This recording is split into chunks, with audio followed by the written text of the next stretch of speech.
Hey everyone, welcome to another design diary. Today's is going to be a little more conceptual about kind of a higher level game design sort of thing rather than about a specific component of this game. I realize the last several I've done have largely been about some component of academia or life I was trying to model in the game and how to figure out this kind of game mechanic to model that thing and make that work in an interesting way. Today is kind of a little more about game design more so than academia per se. So this has to do with competition and player interaction.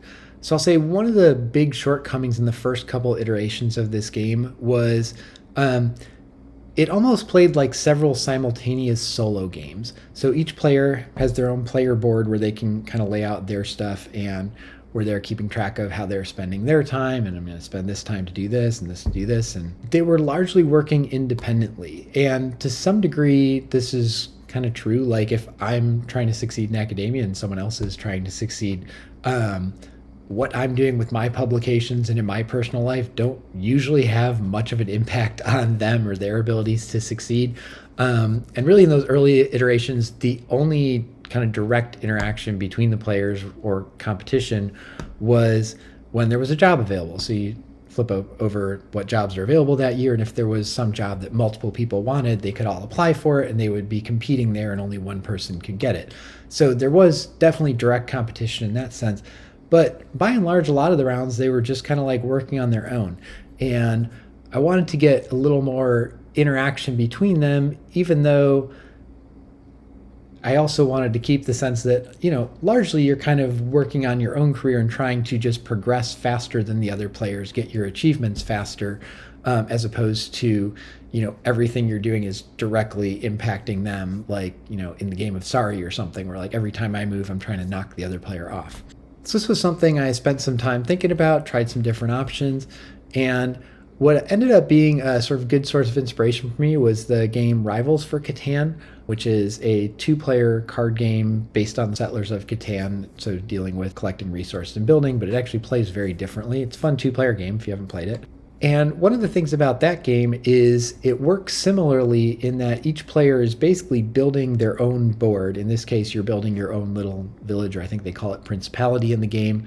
And you're focused on building that, and the way that you get victory points, and you need a certain number of points to win the game, is by building enough stuff in your principality.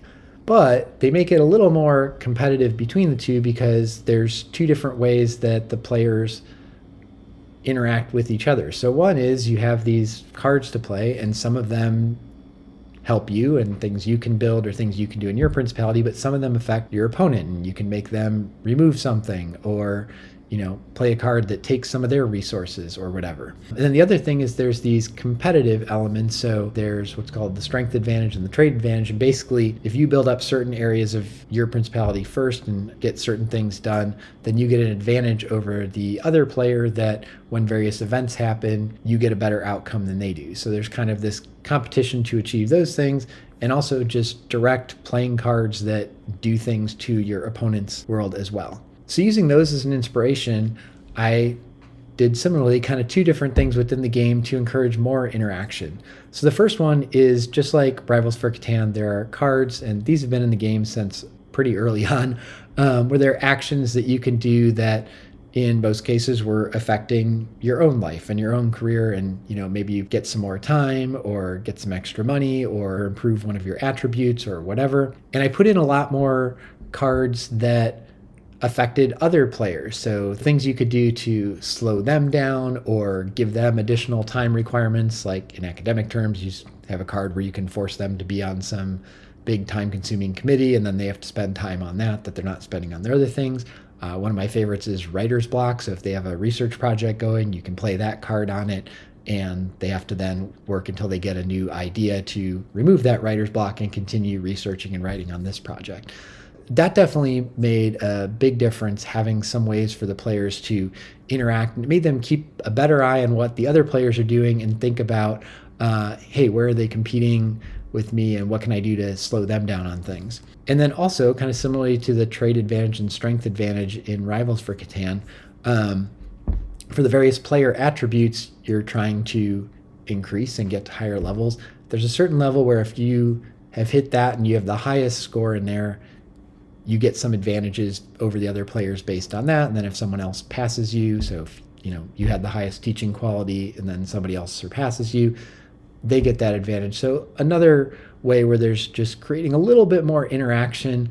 And in more recent play tests, definitely there's still an aspect where you're kind of focused on your own board and what's going on there, but I found it was much better at encouraging people to keep an eye on what their opponents were doing and react to that, as opposed to just focusing in on their own boards like in the earliest iterations. So that idea of creating competition and interaction, even in a game where a lot of what you're doing is focused on your own player and your own career and how that is progressing, I thought made a big difference and made the game work a lot better. The fact that it can be played largely focused on your own board is nice in the sense of it makes it still work as a solo game, and it does. But it's definitely much more fun when you're interacting more with the other players, and particularly I've found people really love playing the writer's block on people, and there's some cards where it gets to kind of sabotage a job interview and hurt their chances of getting a job, and people really like playing that when they're competing with someone else for a job, and people really hate getting it played on them and then vow revenge, which is the kind of competitive, fun atmosphere that you want in a board game. When I was first designing the game, it wasn't something that was at the forefront of my mind. I was really focused on how to model the academic world and the progression through that. But then as soon as you start playtesting, it becomes very apparent, like, are people enjoying playing this with each other, or were they just kind of playing it on their own? And it was much more fun when they were playing it with each other. So that's the design diary for today. I'll see you next time when I probably will get back into a single component, but that was a little higher level one to think about for today.